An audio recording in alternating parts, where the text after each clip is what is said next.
What's up, guys? It is Thursday, August 29th, 2024. It is the first day of college football week 1 for the season, and I am so happy to be back. I feel like the way college football ended last season for me, it was the greatest year of my life. Over 230 units were made, and we broke some of these companies. We changed the way that the game is played forever. We literally did that. And if you were here last year, that's crazy. Like, it's crazy that we won so much that apps had to change the payout structure of their game. Multiple apps, they're all changing it. And it sucks to lose that final futures bet. I'm going to have to throw down on some futures, and I'm going to have to get that done probably tonight after the games, drive up to not Louisiana, Kansas, or drive up maybe Friday morning. But I'm going to get up there. I'm going to get my futures bets locked in for this season. And really, I can do it throughout the first few weeks. I don't have to do it all at once. But I'm going to make sure you guys are aware of what I lock in.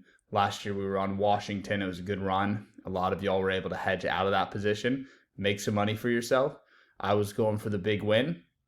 And it was a good experience. It's something that will always be part of my story. And I'm just so happy that football's back so we can get this shit going again.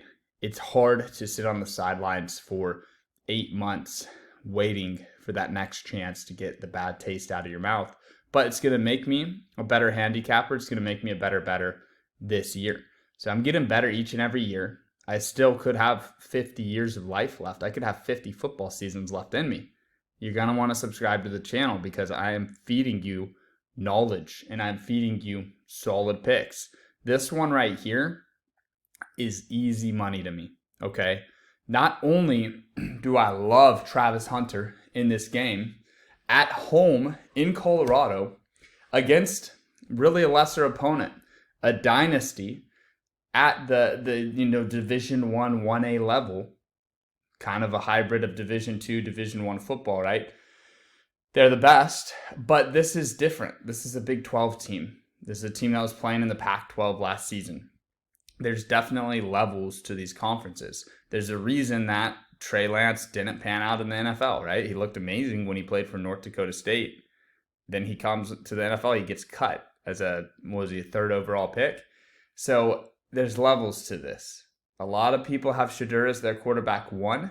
It's so hard for me to say because I haven't seen them win games. I feel like the top quarterback in the nation should win close games for a team. But I'm not worried about wins and losses. I'm not looking to bet the spread in this game. I'm just going to watch, observe, and learn. I think no matter how this game goes, if North Dakota State can run what they want to run, which is short runs and bleed the clock and limit the amount of possessions that Shedeur gets, I still think Travis Hunter hits this number. And I'll show you guys the depth chart here. So they lost Weaver last year, and then they're bringing in Will Shepherd from Vanderbilt. So Travis Hunter is still a starting receiver on this team. He's still going to be the receiver 1. It's just how much will he play? That's the question mark, and that's the concern for a lot of people is if he's playing cornerback, can he play receiver 2? Well, last year he proved that he can. And if we look at what he's done the last 2 seasons, he's really been switching over from corner to receiver. And the reason for this isn't necessarily because he's better at receiver than cornerback. It's because there's a lot more money in the NFL at the receiver position. Think about it. If you were a really good quarterback and a really good punter, would you punt or would you play quarterback? You'd play quarterback, obviously, right?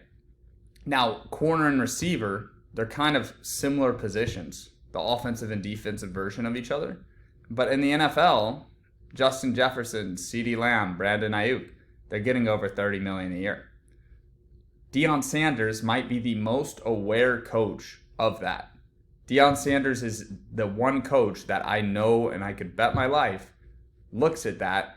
And as he's mentoring Travis Hunter, who's basically like a third son for him on this team, he's best friends with his sons, he's going to say, hey, man, you could play NFL receiver or corner, but I would probably recommend go for the $30 million a year. Then maybe once you slow down, maybe switch to corner later in your career, because corners, maybe they can play a little bit longer than receiver. I think receivers and corners usually last until they're about 30. So he'll have a good stretch. But yeah, he'll rack up the $30 million years in the NFL. And 2022, 18 receptions. This right here scared me away from Hunter early last season. And he just balled out. He kept hitting his overs. To start the season, Colorado was hot. To end the season, Shadur Sanders didn't play well. But Travis Hunter still hit his over. In the last 4 games of the season, 4 straight, he went over 70 yards. So I look at this season, 57 receptions, 721. He's definitely going to go for 1,000 yards this year. So with that said, I love him over. But I tell you guys all the time on this channel, I'm not going to go exclusive with any apps. All the companies always ask me, what's it going to take for you to just be exclusive with us? They have offered me money to just do their app and no other apps. And I'm like, look, that's not my brand. I'm trying to help the people. My goal of this channel is to educate. Whether you like this play or not, you need to get the best number for yourself, okay? So if you agree with the things that I'm saying in this video and you like Travis Hunter as well, I'm telling you guys, he could hit this second quarter and you could feel like a real dum-dum if you take the under. But if you take over, you got to do it on Chalkboard. They have it at 65.5. That's insane. That's 10 yards lower than, sleeper. This is sleeper. This is green is Chalkboard, purple is sleeper. Kind of confusing. They look really similar. So you got to take the 65.5 on sleeper fantasy. Chalkboard has it at 75. I love Chalkboard. It's one of my favorite apps, honestly. If I liked the under, you can get under 75 at 1.88x. Honestly, this is such a large gap. You could bet both sides of this. And of course, if it lands in the middle, you hit both. If it doesn't, you at least hit one. Very high upside, small downside, right? So if you like him to not get to his yardage, take under 75.5 on Chalkboard. I'm taking the over 65.5 on sleeper. And, sleeper's probably going to move this. But if you're watching this video, you're getting it early. Now, what am I pairing it up with? I'm going to give you guys some Saturday plays now. So I'm going to take this Penn State tight end Warren right here, Tyler Warren, more than 32.5 receiving yards. Now, what I love about this tight end is Drew Outlier, his quarterback, is coming into his second year. So Outlier is going to be better this season than he was last season. And he didn't have a bad season last year, okay? He did all right. And Tyler Warren was the tight end 2 all season. So you see all these yards right here. He actually went over this number several times. Delaware, Illinois. He went over it. It looks like he went over it 3 times and then got 32 yards right here against Rutgers. That's pretty nuts. He got 25 yards versus Michigan. Now, the beautiful thing is when the other tight end sat out of the bowl game against Mississippi, he had 5 receptions for 127 yards. So when Outlier got him as his tight end 1, they put in work together. Okay, now that game script was awesome. They were playing from behind. So we'll see what happens here. I think Penn State will have no problem with West Virginia. The spread is definitely closer than what this scoreboard indicates it will be. I think they'll take care of West Virginia. But let's look at this box score just to see how the game went last year. Drew Outlier put up 325 yards against West Virginia. That was one of his best games. Now, I don't put a massive amount of weight into that, but I really just wanted to look and see how much he was using his tight ends. And I honestly forget the name of the other freaking tight end boys. Lambert Smith was not that. Harrison, that's a receiver. Anyways, the reason I really like Tyler Warren is because he gets to be the tight end 1. And as the tight end 2, he was hitting this number last season. And it is a good sign that the quarterback did well against West Virginia last year, too. That's a little bonus. That wasn't a big reason I took this. But, man, plays like this right here, guys, not the most sexy thing. It's just 2 plays for 3.07x. We're getting that extra 07x because on Prize Picks, you just get 3x. And we're getting numbers that are lower than what Prize Picks has.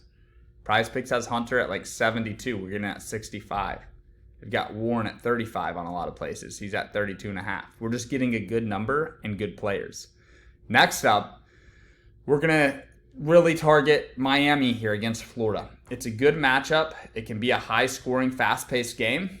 Restrepo could lead the nation in yards at the end of this season. The reason I say that is because he's getting Cam Ward at quarterback, a huge upgrade for him. Last year with Tyler Van Dyke, it was really what held this offense back was their quarterback play. He threw for 2,700 yards. Cam Ward has been known to throw for about 3,500 yards this season. Okay, so you're going to get an extra 500 to 800 passing yards. Well, of the 2,700 yards, Restrepo accounted for just under 1,100 of those. So last year, with a quarterback that throws 2,700 yards, Restrepo hits this number all freaking day. I mean, 126, 120, 123, 96, 193, 117, 99. So he can hit this number all day. Now you give him a worthy opponent where it's going to go back and forth, and you give him a better quarterback in Cam Ward.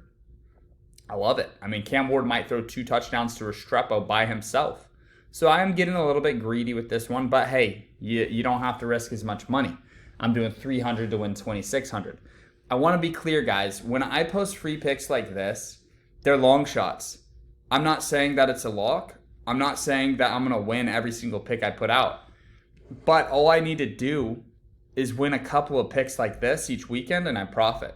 It's a lot different than other YouTube channels and other gurus, right? A lot of these guys will give you the safest play ever. And they'll brag about winning 5 in a row. But then when they lose, they blow their whole load on that one loss. For me, I'll win about 1 in 5. But when I win, we're getting an 8.96 multiplier right here. It's a phenomenal play here. Now, the idea here is if Travis Hunter does well, Shedeur Sanders should do well. If Restrepo does well, Cam Ward should do well. Of course, Colorado could run for 5 touchdowns and Shedeur Sanders throws for 0 touchdowns, right? That's possible. These passing touchdowns, you know, there's a little bit of luck there. Do they get it in through the air or through the ground? But I've seen Shedeur Sanders throw for 5 touchdowns. Pretty sure against TCU last season he did that to open the year. They're going to want to get both these guys off a little head start in the Heisman race. I love this 4-man right here. Nice little 300 to win, 2,688. Now, both of these apps are the same promo code and same welcome bonus. It's a $100 welcome bonus, and it's promo code Lambo. So just like Lamborghini. And that's where the promo code comes from. I got a Lambo, and my promo code, I named my promo code after the car that I drive. Promo code Lambo. And I also want to tell you guys, you know, if you've been watching my story, it's crazy to even have a Lambo. It's crazy to do all the stuff that I do, to bet as big as I'm betting. I put $50,000 into my DraftKings account, and I'm going to throw down on some futures. And it's a dream come true to get to do stuff like that. And I'm just so grateful for y'all's support, and I'm just so pumped that I pulled this off because I've been grinding at this for like 8 years now, and it's just fun. Like, this is the most fun time. This is what I've worked so hard for, and to get to throw down big like this is so fun. So if you guys want to follow a real sports bettor that really does this, I really watch all the games, I really study, I really analyze the matchups, and I really put my money where my mouth is, hit that subscribe button. There's so many people out there that don't bet $1 and have never bet on sports in their life, and they post picks because they know it gets views. So just be careful who you're getting information from. And, you know, maybe in another video I can show you guys some of the guys that I enjoy listening to when I go on a walk and listen to a podcast. Because there's good info out there and there's bad info out there. And there's more bad info than ever. But there's also more good info than ever. So I'm glad that you found my channel. I appreciate y'all for supporting me. Hit that subscribe button. We're on the road to 100,000. I mean, we really could get to 100,000 this year. If everybody does their part, hits that subscribe button, shares the page with a friend. Yeah, man, this weekend's going to be insane. I also have VIP Picks, winnable.com/SBE. You get the full weekend for $200. I'm going to be sending out, it's looking like it's going to be a lot of picks, around 50 to 60 maybe. So even if you just do $5 on each play, some of them are going to be 100x. It's going to be insane, guys. So I will see y'all in the next video. Get the Chalkboard app, get the sleep